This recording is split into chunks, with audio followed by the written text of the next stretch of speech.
Good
morning and happy Easter.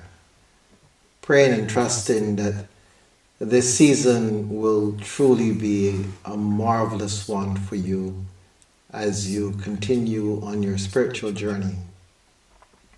Trusting that you had a really life-changing, life-transforming season of Lent. Trusting that you used it fully. Trusting also that your Holy Week was tremendously meaningful. We had some visits from persons sharing in our silent days, and it was truly wonderful to have them present. We also enjoyed a really wonderful and peaceful day at Cocoa Hill Forest. Being in nature, having that experience of bathing in nature, as it were, it was phenomenal. They call it forest bathing, I'm told. But it was a wonderful preparation for this blessed season. And now here we are in the midst of the season, and we are intended to use our time again, using it well, using it to advance ourselves in this journey. Every year, like a spiral, we should be climbing higher as we go through the rhythm of our liturgical calendar.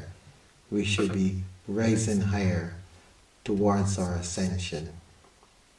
So it's a joy to be here with you, and I look forward to all that Spirit is doing with us, in us and through us, trusting that we will all continue to be open and that we'll all continue to seek to rise higher and to deepen our awareness of that divine presence that is in us.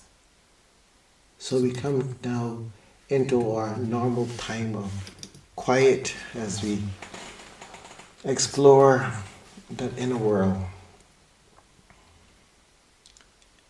In a time of meditation,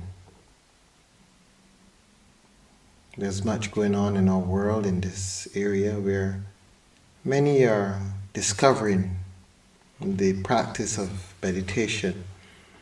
And I want to encourage you to continue to practice, not only when we are together for devotions, but at the end of your day, sometimes in the middle of your day.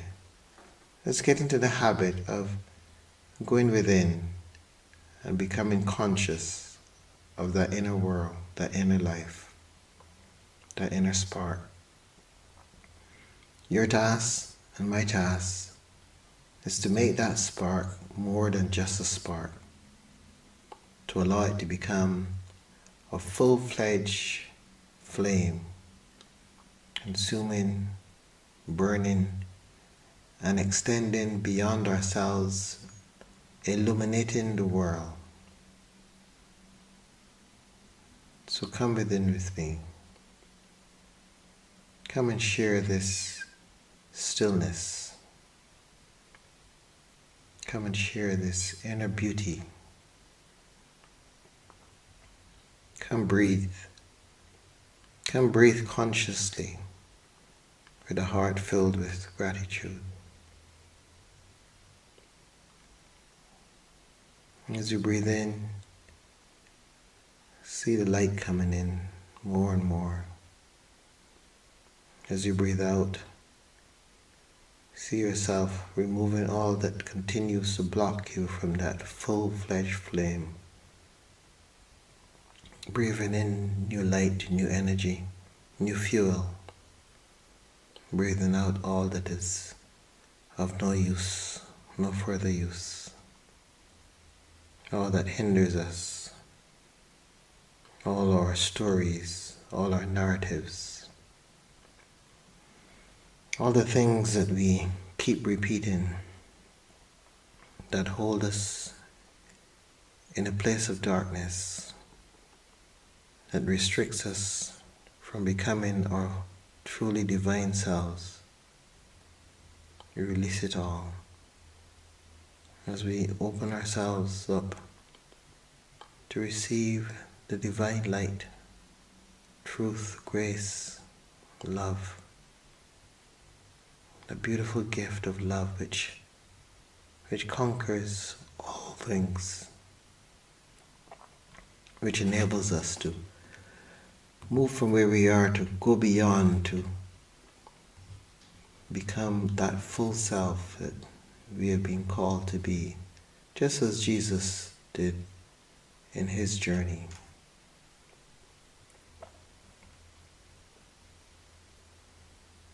So allow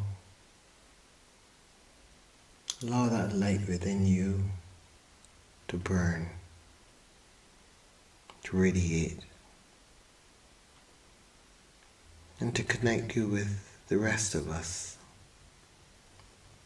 to feel each other's presence, to reach out in love in this very moment,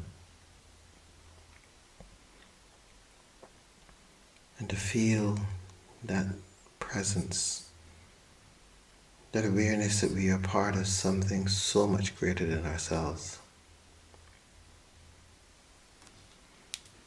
Something that Jesus reminds us of. That unity with the all that is.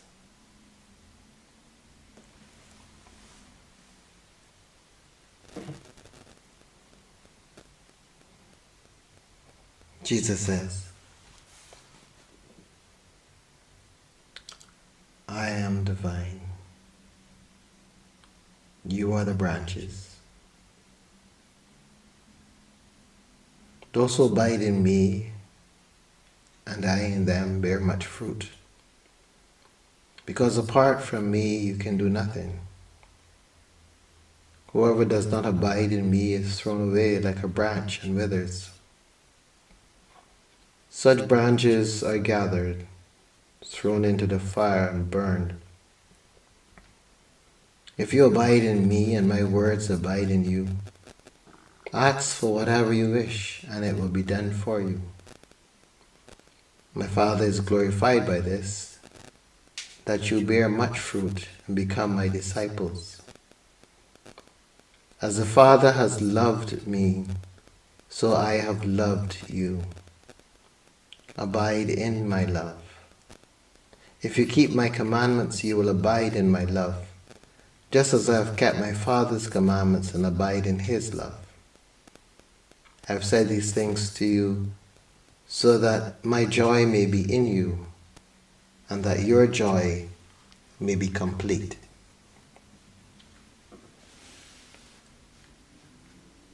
Here ends the reading.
can't go through the experience of Holy Week, especially Monday, Thursday, and into Good Friday and Easter, without feeling the phenomenal experience of divine love, without recognizing how powerful that love is. It's not a simple thing. It's not a simple experience. It is a tremendously enriching experience.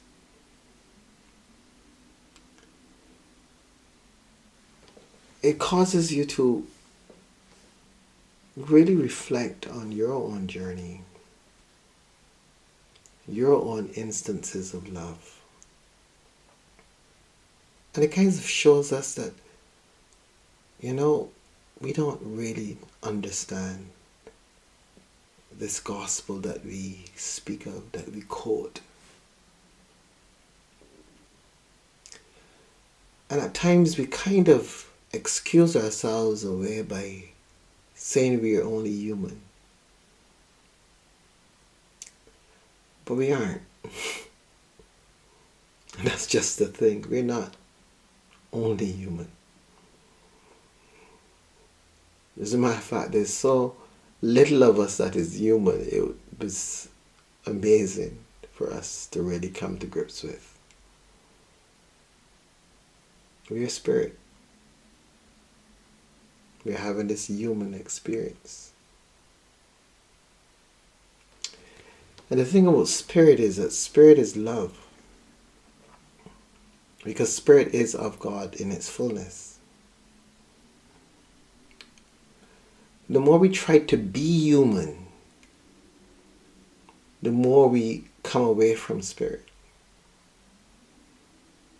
And the more we come away from spirit, the more we disconnect from the vine, as Jesus says. Whereas all of this experience of the Holy Week and Easter is an invitation to come back to spirit. Come back to oneself. Come back to one's truth. To know that love. To feel that love. To allow that love to take greater control in our lives.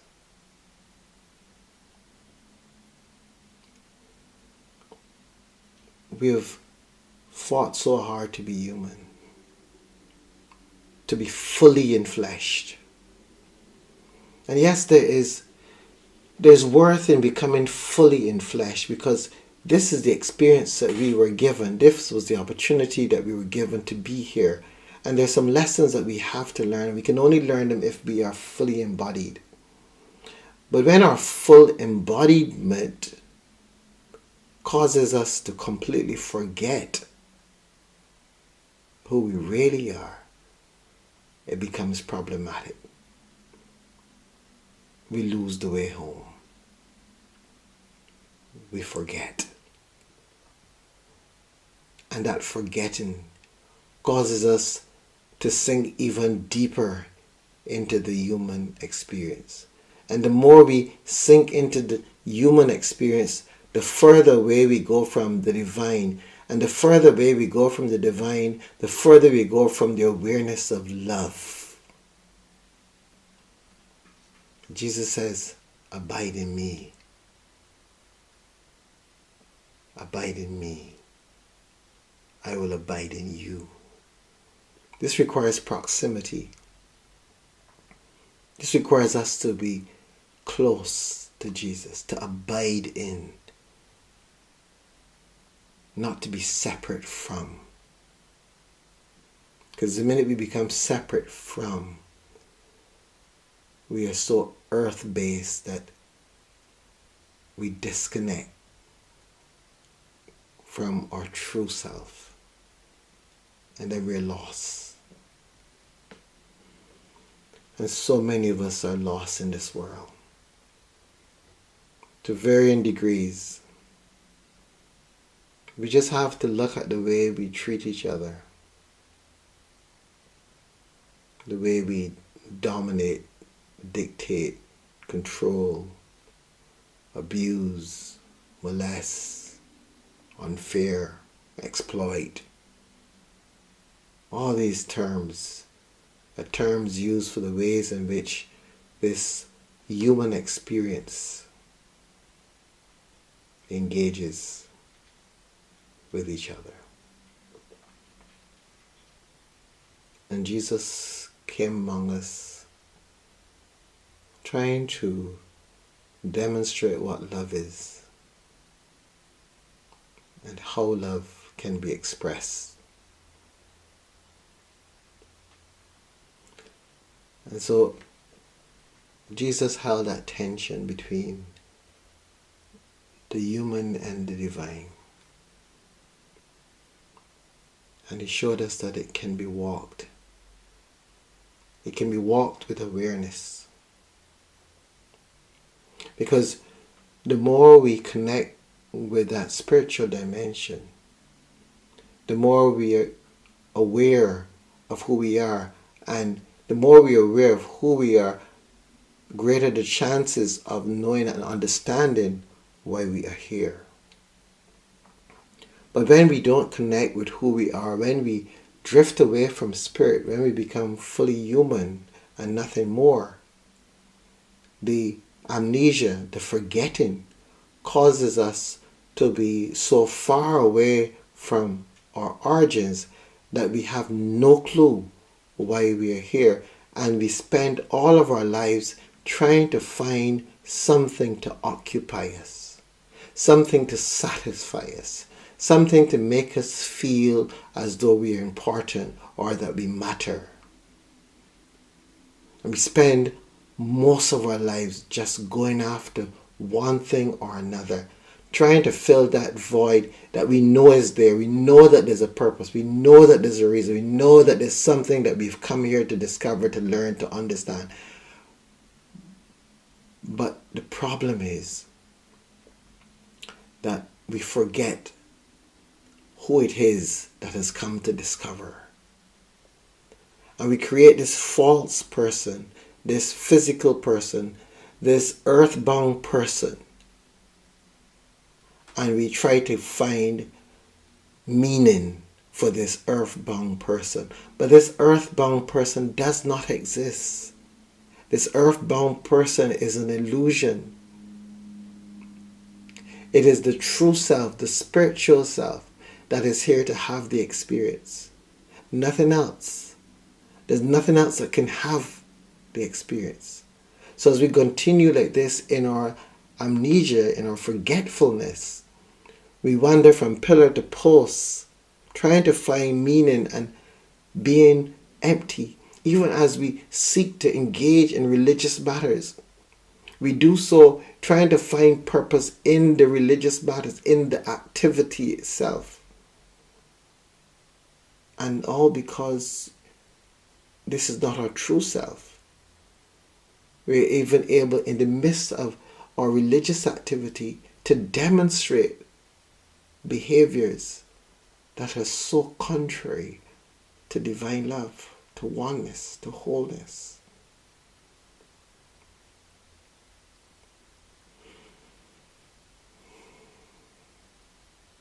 Jesus teaches us by his life